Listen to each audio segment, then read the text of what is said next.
திருநெல்வேலியில் கவின் செல்வ கணேஷ் அப்படிங்கிற 26 வயசு இளைஞன் ஜாதி ஆணவ படுகொலை செய்யப்பட்டதை குறித்து நீங்கள் எல்லாரும் கேள்விப்பட்டிருப்பீங்க. அந்த 26 வயசு இளைஞன் கவின் ஒரு மல்டிநேஷனல் கம்பெனியில் ஐடியில் வேலை பார்க்குற, மாதத்துக்கு 1 லட்சத்துக்கும் அதிகமான சம்பளத்தை வாங்கக்கூடிய ஒரு இளைஞன். 1 லட்சம் ரூபாய்க்கு மேலே சம்பாதிக்கக்கூடிய ஒரு இளைஞனை ஒரு நயா பைசாக்கு கூட பிரயோஜனம் இல்லாத சாதி கொலை பண்ணிடுச்சு. நல்லா படிச்சு கிட்டத்தட்ட கோல்டு மெடலிஸ்ட்ன்னு சொல்றாங்க அந்த கவின்குமாரை. அப்படி நல்லா படிச்ச ஒரு இளைஞனை படிக்காத தற்குறி, படிப்பு வாசனைன்னா என்னன்னே தெரியாத இந்த ஜாதி சூழ் உலகம் ஆணவ படுகொலை செஞ்சிருச்சு.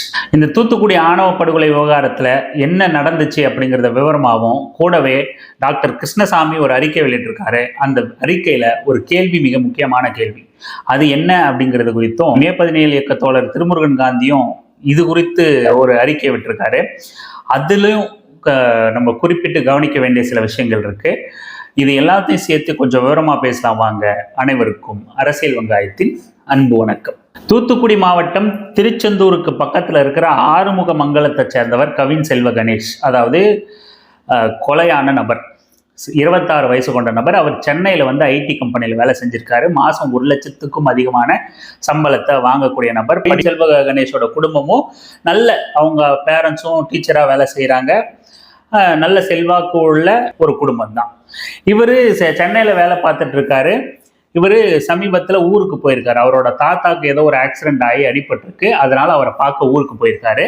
ஊருக்கு போயிட்டு தன் பள்ளி தோழி கிட்ட பேசியிருக்காரு, சுபாஷினி கிட்ட. சரி, தன்னோட தாத்தாவோட ட்ரீட்மெண்ட் விவகாரமா பேசியிருக்காரு. ஏன் அவங்க கிட்ட பேசினாங்கன்னா, சுபாஷினிங்கிறவங்க கவினோட பள்ளி தோழி. அவங்க படிச்சுட்டு சித்த மருத்துவம் படிச்சு ஒரு சித்த மருத்துவமனையில வேலை செய்யறாங்க திருநெல்வேலியில. அவங்க கிட்ட ஆலோசனை கேட்கவே அவங்க சொல்றாங்க, தான் வேலை பார்க்குற சித்த மருத்துவமனையிலே அட்மிட் பண்ணி பார்த்துக்கலாம், இங்க பார்த்துக்கிட்டாவே நல்லா இருக்கும் அப்படின்ற மாதிரி ஆலோசனை கொடுத்துருக்காங்க. உடனே கவின் என்ன பண்ணியிருக்காரு, தன்னோட அம்மா மாமாவை அழைச்சிக்கிட்டு சுபாஷினி வேலை செய்கிற திருநெல்வேலியில் அந்த சித்த மருத்துவமனைக்கு போய் பேசியிருக்காங்க. ட்ரீட்மெண்ட் என்ன ஏது என்ன விவகாரம் அப்படின்னு கொஞ்சம் விவரத்தை கேட்டிருக்காங்க. அப்படி கேட்டுட்டு இருக்கும்போது கவின் செல்வ கணேஷ் வெளியே நின்றுட்டு இருந்திருக்காரு. அம்மாவும் மாமாவும் சுபாஷினி கிட்ட பேசியிருக்காங்க, ஹாஸ்பிட்டலில் பேசிட்டு இருக்காங்க. இவர் ஹாஸ்பிட்டலுக்கு வெளியே நின்றுருக்காரு. அந்த சமயத்துல சுபாஷினியோட தம்பி சுர்ஜித், அவன் செல்வ கணேஷ, கவின் செல்வ கணேஷ சுபாஷினியோட வீட்டுக்கு, அதாவது சுர்ஜித்தோட வீட்டுக்கு கூட்டு போயிருக்கான். ஏதோ பேச்சுவாக்கில் கூட்டு போயிருக்காங்க. ஏன்னா இவங்க 2 பேரும் நண்பர்கள் தான், பேசிட்டு இருக்காங்க. யாரு, சுபாஷினியும் கவினும் நண்பர்கள் தான், பள்ளி காலத்துல இருந்து நண்பர்களா இருக்காங்க. அப்படி இருக்கும்போது சுர்ஜித்துக்கு செல்வ கணேஷ நல்லாவே தெரிஞ்சிருக்கு, கவின் செல்வ கணேஷ. அப்போ பேசி வீட்டுக்கு கூட்டு போயிருக்கான். வீட்டுக்கு கூட்டுட்டு போயிட்டு தன்னோட வீட்டுக்கு முன்னாடி மிளகா பொடி ஏதோ மூஞ்சில தூவி வெட்டி படுகொலை செய்யப்பட்டிருக்காப்ல கவின் செல்வ கணேஷ்.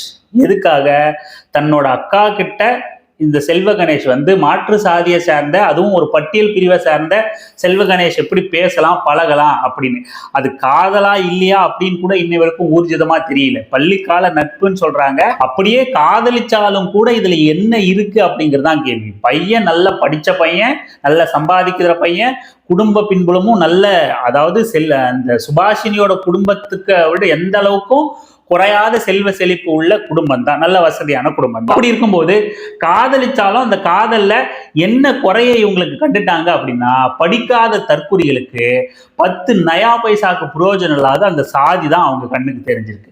இவங்க பட்டியல் பிரிவை சேர்ந்தவங்க, அவங்க பட்டியல் பிரிவு அல்லாதவங்க அப்படிங்கிறத தாண்டி. இத்தனைக்கும் இந்த சுபாஷினி சுர்ஜித்தோட அப்பா அம்மா 2 பேருமே காவல்துறையில பணிபுரிகிறவங்க, எஸ்ஐயா இருக்கிறவங்க. காவல்துறை 4 பிரிவுகளின் கீழ் வழக்கு பதியப்பட்டதா சொல்லப்பட்டிருக்கு. இன்னும் கைது செய்யப்படலை, குற்றவாளிகள் யாரும் கைது செய்யப்படலை அப்படின்னு சொல்லப்படுது. அது மட்டும் இல்லாம காவல்துறையில வேலை செய்யற அந்த சுர்ஜித்தோட அப்பா அம்மா 2 பேரையும் 24 மணி நேரத்துல கைது செஞ்சிருவோம் அப்படிங்கிற மாதிரி ஏதோ ஒரு உறுதிமொழியை, வாக்குறுதியை காவல்துறை தரப்பு கொடுத்துருக்கு. அது எந்த அளவுக்கு அவங்க நடைமுறைப்படுத்துறாங்க அப்படிங்கிறதெல்லாம் நம்ம பொறுத்திருந்து தான் பார்க்கணும். இந்த புள்ளியிலிருந்து தோழர் திருமுருகன் காந்தி ஒரு கேள்வியை எழுப்பியிருக்காரு. என்ன அப்படின்னா, சுர்ஜித்தோட சுபாஷினியோட அப்பா அம்மா 2 பேருமே காவல்துறையில பணிபுரியறவங்க, எஸ்ஐயா இருக்கிறவங்க. அப்படி இருக்கும் பட்சத்துல அவங்களோட துணையோடவே இந்த கொலை நடந்திருக்கிறதா சொல்லப்படுது. இது வெறும் அப்பா அம்மா மகன் திட்டம் போட்டு ஒரு குடும்பம் கொலை செஞ்சதுங்கிறத தாண்டி ஒரு 2 காவல்துறையில வேலை செய்யற காவல்துறை அதிகாரிகளுக்கு தெரிந்தே ஒரு கொலை நடந்திருக்கு அப்படிங்கிறத நம்ம கவனிக்கணும். இது எவ்வளவு பெரிய இந்த சிஸ்டமோட ஃபெயிலியர் அப்படிங்கிற மாதிரி தோழர் திருமுருகன் காந்தி கேள்வி எழுப்பியிருந்தாரு. அது மட்டும் இல்லாம இன்னொன்னுத்தையும் அவர் மிக நுட்பமா கொஸ்டின் பண்ணியிருந்தார். என்னன்னா, ஆற்றங்கரையோட ஆக்கிரமிப்புகள் அப்படின்னு சொல்றீங்க, நில புறம்போக்குகளை எளிய மக்கள் ஆக்கிரமிச்சுட்டாங்க. இந்த காவல்துறையும் இந்த அரசும் இந்த நீதிமன்றமும் இது ஆற்றங்கரை ஆக்கிரமிப்பு அப்படின்னு சொல்லி அராஜகமா அந்த ஆக்கிரமிப்பை அகற்றணும் அப்படின்னு சொல்லி உத்தரவு போட்டு அந்த ஆக்கிரமிப்பை அகற்றும் போது காவல்துறையோட அந்த அணுகுமுறை அப்படிங்கிறது ரொம்ப கொடூரமானதா இருக்கும். அப்படி இருக்கிற காவல்துறை இங்க ஒரு கொலை நடக்கும்போது அப்படி நடந்துக்குதா அப்படிங்கிற கேள்வியை மிக முக்கியமா திருமுருகன் காந்தி எழுப்பியிருக்கார். ரொம்ப நியாயமான கேள்வி. மக்கள் எல்லாருமே இந்த சிஸ்டத்துக்கு எதிராக, காவல்துறைக்கு எதிராக, நீதிமன்றத்துக்கு எதிராக கேட்க வேண்டிய ஒரு கேள்வி. அதே போல இவரு கிருஷ்ணசாமி, டாக்டர் கிருஷ்ணசாமி இருக்காரு இல்லையா, அவர் ஏதோ சாதி அரசியல், அவர் பண்ற சாதி அரசியலுக்காக இது உள்ள வந்திருக்கலாம், அறிக்கை விட்டுருக்கலாம், அரசியல் பண்ணலாம், என்ன வேணா பண்ணலாம். ஆனா அவர் எழுப்பின ஒரு கேள்வி மிகவும் முக்கியமானது. நீதிமன்றம் தானாக முன்வந்து விசாரிக்குமா இந்த வழக்கை அப்படிங்கிற ஒரு கேள்வி மிக முக்கியமானது. நீங்க நல்லா கவனிச்சீங்கன்னா, தோழர் திருமுருகன் காந்தி சொன்ன மாதிரி ஆக்கிரமிப்புகளை அகற்ற நீதிமன்றம் கடுமையான உத்தரவுகளை போடுது. இங்க இருக்கிற காவல்துறையோ அதிகாரிகளோ உங்களால முடியலன்னா நாங்க மிலிட்டரி ராணுவத்தை கொண்டு வந்து இந்த ஆக்கிரமிப்பை அகற்ற உத்தரவிட நேரிடும் அப்படின்னு எச்சரிக்கை செய்யுது இந்த நீதிமன்றம். ஒரே ஒரு வழக்காவது சூமோட்டோவா இந்த மடாதிபதிகளுக்கு எதிராக, சங்கராச்சாரிகளுக்கு எதிராக, கோவில்கள்ல அராஜகம் பண்ற பார்ப்பனர்களுக்கு எதிராக, கோவில்கள்ல திருடி தின்ன அர்ச்சகர்களுக்கு எதிராக நீங்க விட்டாலும் விட்டுருவோம், நாங்க விட மாட்டோம் சூமோட்டோவா வழக்கெடுத்து ஒரு நீதிபதி ஒரு வழக்கை நடத்திருப்பாரா? இதே சாதி ஆணவ படுகொலைகளுக்கு, கோவில் தீண்டாமைகளுக்கு எங்கேயாச்சும் ஒரு ஆவணம், ஒரு கோவில் தீண்டாமைக்கு, ஜாதி ஆணவ படுகொலையை நீங்க அரசாங்கத்தை கண்டிச்சு ஏதாவது சூமோட்டோவா வழக்கெடுத்து நீதிமன்றம் தீர்ப்பளிச்சிருக்கா? இங்க காவல்துறை நீதி ஆணவ படுகொலை தடுக்கல அப்படின்னா, இல்ல ஜாதி கலவரங்களை தடுக்கல அப்படின்னா, நாங்க ராணுவத்துக்கு உத்தரவிட்டு ராணுவத்தை கொண்டு வந்து இங்க ஜாதி வெறி பிடிச்ச பைத்தியக்கார நாய்கள் எல்லாம் அடிச்சு வரட்டும், சுட்டுக் கொள்வோன்னு என்னைக்காச்சும் நீதிமன்றம் பேசியிருக்கா என்ன? பேசவே பேசாது.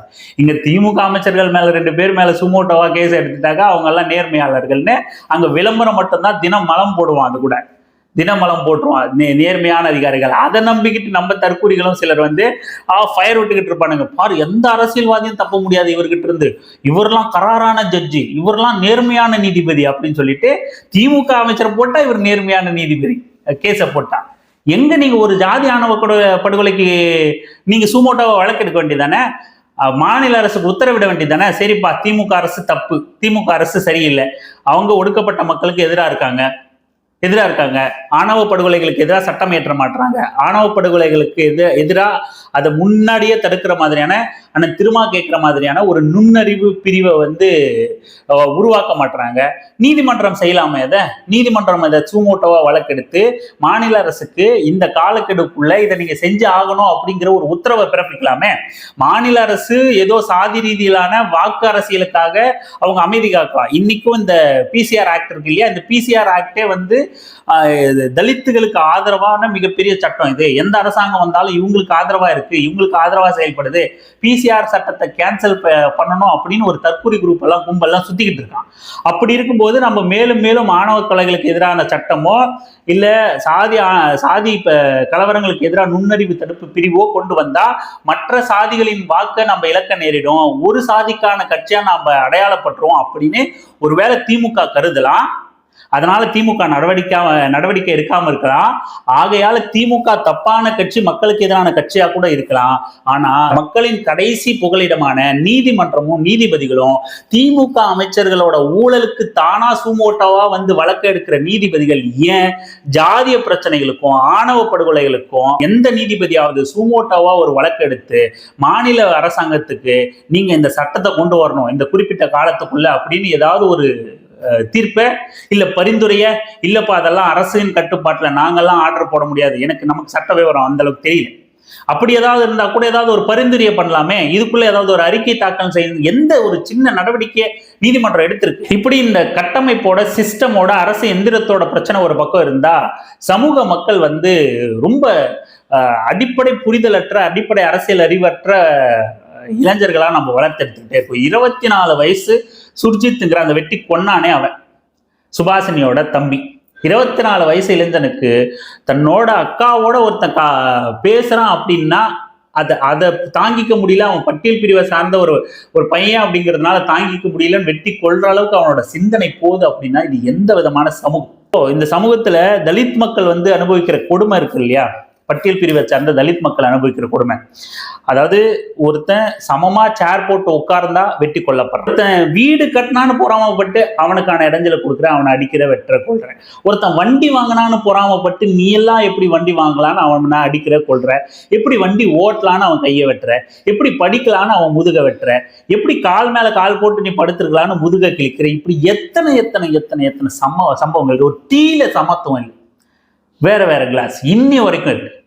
இப்படி நீ எதெல்லாம் ஆண்ட பரம்பரைன்னு நினைச்சு சமத்துவத்துக்கு எதிரான உன்னோட கோபத்தை வன்மத்தை நீ ஒரு குறிப்பிட்ட மக்கள் பிரிவு மீது காட்டுறியோ வன்முறையை செலுத்துறியோ அத்தனை காரணங்கள் கொண்டு ஒருத்தன் ஒரு உனக்கு மேல இருக்கிற எல்லாருக்கும் மேலேயும் நான் தான் இருக்கிறேன்னு சொல்லிக்கிற இந்த பார்ப்பன கும்பல் ஒன்னு அந்த அளவுக்கு இழிவா தான் நடத்துது. நீ போய் அவங்ககிட்ட ஒரு சமமா டீ சாப்பிட்ரு, நீ அவனை தொட்டு நல்லா பேசி பழகிடு, அவன் கூட ஒன்னா சேர்ந்து கருவறைக்குள்ள போயிடு, சாமி கும்பிட்டுரு.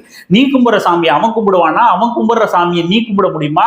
உனக்கு சொல்ற கல்யாண மந்திரத்தை அவனுக்கு சொல்லிப்பானா, அவனுக்கு சொல்ற திருமண மந்திரத்தை அவன் உனக்கு சொல்லுவானா? எதுலையாவது இங்க சமத்துவம் இருக்கா? நீ என்னெல்லாம் காரணங்களை கொண்டு ஒருத்தனை கீழே நீ பாக்குறியோ அத்தனை காரணங்களாலையும் அவன் உன்னை கீழே பார்த்துக்கிட்டு இருக்கான், கேவலமா நினைச்சுக்கிட்டு இருக்கான், தீட்டுன்னு சொல்றான், தீண்டாமன்னு சொல்றான், வெளிப்படையா பேசிக்கிட்டு இருக்கான். அவன்கிட்ட உன்னால நெருங்க கூட முடியல. உண்மையான அதிகாரம் இருக்கும் அவன் தான். அவனோட அதிகாரத்தின் மூலமா தான் இந்த இந்தியாவே கட்டமைச்சு கட்டுப்பாட்டுல வச்சிருக்கான். அவனை கேள்வி எழுப்பாத துப்பு கட்ட நீ ஒருத்தன் படிச்சானோ காதலிச்சானோ நான் ஆண்ட பரம்பரனோ அறிவு கட்ட தற்குறித்தனமா 10 பைசாவுக்கு பிரயோஜனம் இல்லாத தற்குறித்தனத்தின் முழு உருவமா இருக்கிற ஜாதிக்காக எவனாவது கலவரத்தில் இறங்குவானா? இந்த அடிப்படை கட்டமைப்புகளையும் இந்த சிஸ்டமையும் சமூக புரிதலும் இல்லாம நம்ம எதுவும் மாற்ற முடியாது. இதை நாம கேள்விக்குள்ளாக்கணும், இதை இளைஞர்கள் கிட்ட கொண்டு போகணும். அரசியல்வாதிகள் தான் நமக்கு உச்சபட்ச அதிகாரம் கற்பிக்கப்பட்டிருக்கு, அதெல்லாம் அதிகாரங்களே கிடையாது. திரும்ப சொல்றாரு பாத்தீங்க, முதலமைச்சருங்கிறது ஒரு பதவியில் அது ஒரு கலெக்டரேட் மாதிரி, டெல்லியில இருக்கிறது தான் உண்மையான அதிகாரம் அப்படிங்கிற மாதிரி.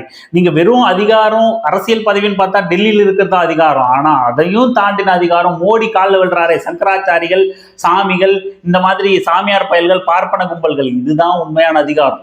நீதிமன்றங்கள் தான் உண்மையான அதிகாரம். நாம அதை நோக்கி நகர ஆரம்பிக்கணும். அங்கிருந்து தான் இந்த சமூகத்தில் ஏதாவது ஒரு மாற்றங்களை சிலதை செய்ய முடியும். தொடர்ந்து பேசலாம், தொடர்ந்து இணைந்திருங்கள் அரசியல் வெங்காயம் சேனலுடன். நன்றி, வணக்கம். ஆண்ட பரம்பரை என்னும் ஜாதிய மனநோய்க்கு எதிராக நாம் களம் காணுவது இன்றியமையாதது என்று நீங்கள் கருதினால், தங்களுக்கு வாய்ப்பு இருந்தால் நமது அரசியல் வெங்காயம் சேனல் வளர்ச்சிக்கு நீங்களும் பங்களிக்கலாம்.